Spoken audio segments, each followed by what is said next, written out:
ये कार्यकर्ताओं का प्यार है। जैसे मैंने अपने डॉक्टर रमन सिंह जी को राम कह दिया, ऐसे कार्यकर्ता मुझे सीएम दीदी कहते हैं। मुझे तो प्रधानमंत्री भी कह सकते हैं, मुझे राष्ट्रपति भी कह सकते हैं। अपने सीएम दीदी को प्रेम से कुछ भी, अपने रेणुका बहन की को कुछ भी कह सकते हैं।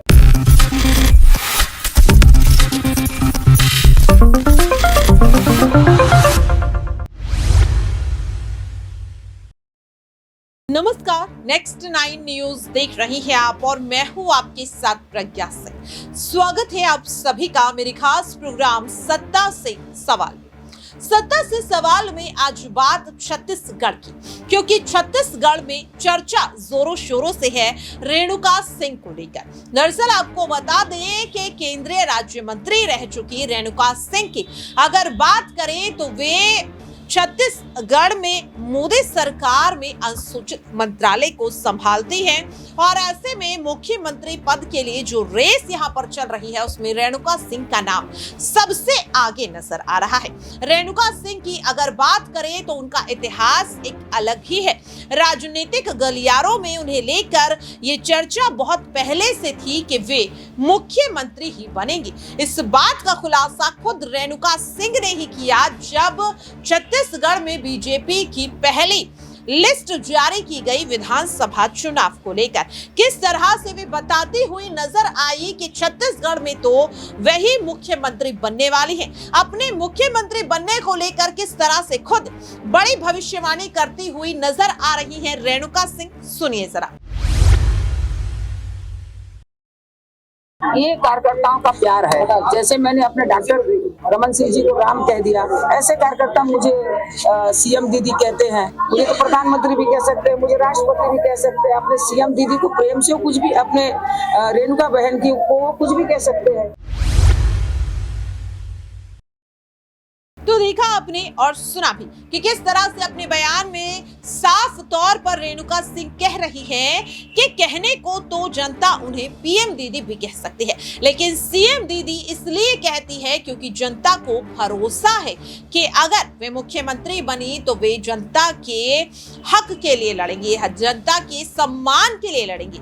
ऐसे में आप सभी के लिए जानना बहुत ज्यादा जरूरी है रेणुका सिंह की जिंदगी से जुड़ी कुछ खास बातें। अगर बात करें रेणुका सिंह की तो जानकारी दे दें कि राजनीति में पहला कदम उन्होंने साल 2000 में रखा था और 24 सालों के राजनीतिक करियर में रेणुका सिंह ने कई बड़े उतार चढ़ाव देखे। इस दौरान उनकी शादी जब उनके पति नरेंद्र सिंह से कराई गई, तब ऐसे में उनके पिता फूल सिंह और मां कैलाश सिंह भी इस शादी के समर्थन में तो थी, लेकिन उनके मन में हमेशा एक डर रहता था कि आदिवासी समुदाय से निकलने वाली महिला को क्या जनता स्वीकार करेगी।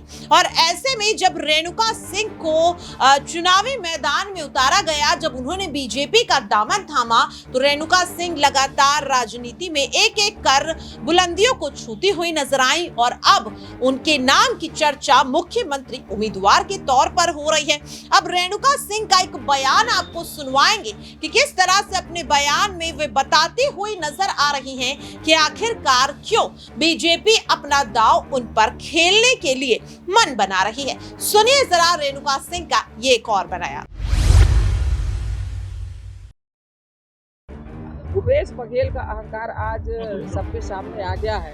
टीएस बाबा छत्तीसगढ़ घोषणा पत्र के जनक 5 सालों में वो 18 के चुनाव में टीएस बाबा छत्तीसगढ़ घोषणा पत्र के जनक अपने आप को कहे थे और उन्होंने खुद को मुख्यमंत्री के प्रत्याशी के रूप में जनता के सामने पेश किया था। जनता ने उन पर विश्वास किया। कांग्रेस के झूठे वादे और उनके खोखले घोषणा में आकर कांग्रेस को जरूर वोट किया, लेकिन इन 5 सालों में वो अपना समय गंवाने के अलावा कुछ नहीं किए।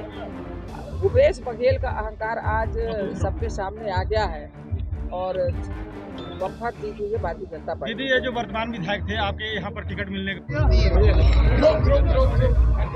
हमारे माननीय प्रधानमंत्री जी और देश के गृह मंत्री माननीय अमित शाह जी, भारतीय जनता पार्टी के राष्ट्रीय अध्यक्ष माननीय जगत प्रकाश नड्डा जी के मार्गदर्शन में और संगठन के प्रभारी माननीय ओम प्रकाश माथुर जी, माननीय मनसुख मांडविया जी, माननीय नितिन नवीन जी, पार्टी के वरिष्ठ पदाधिकारियों के कुशल प्रबंधन में छत्तीसगढ़ प्रदेश का चुनाव हुआ और आज भरतपुर सोनात में भारतीय जनता पार्टी जीती है।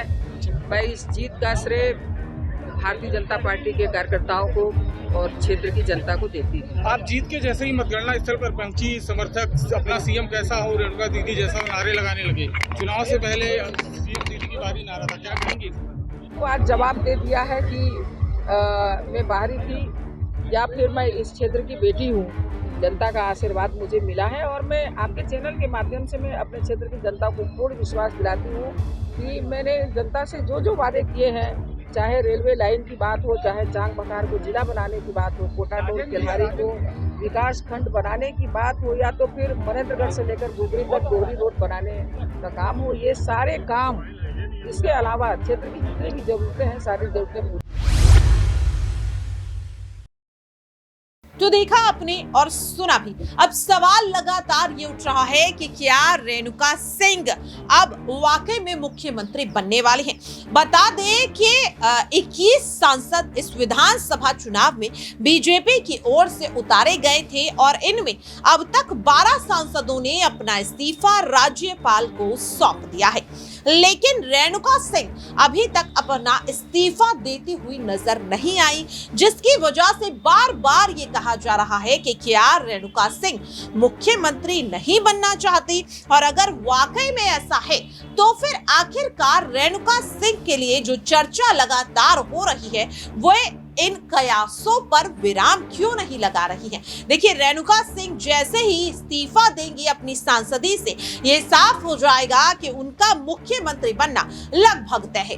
अब ऐसे में देखना काफी ज्यादा अहम होगा कि आदिवासी समुदाय से क्या एक और महिला अब एक बड़े पद को संभालती हुई नजर आएगी। 2022 में बीजेपी ने देश के सबसे बड़े पद पर बिठाया था आदिवासी समुदाय से निकली महामहिम द्रौपदी मुर्मू को, और अब छत्तीसगढ़ में सबसे बड़े पद पर रेणुका सिंह की चर्चा जोरों शोरों से है। फिलहाल के लिए मेरे खास प्रोग्राम सत्ता से सवाल में इतना ही।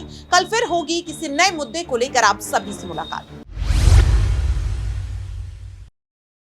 ये कार्यकर्ताओं का प्यार है। जैसे मैंने अपने डॉक्टर रमन सिंह जी को राम कह दिया, ऐसे कार्यकर्ता मुझे सीएम दीदी कहते हैं। मुझे तो प्रधानमंत्री भी कह सकते हैं, मुझे राष्ट्रपति भी कह सकते हैं। अपने सीएम दीदी को प्रेम से कुछ भी, अपने रेणुका बहन की को कुछ भी कह सकते हैं।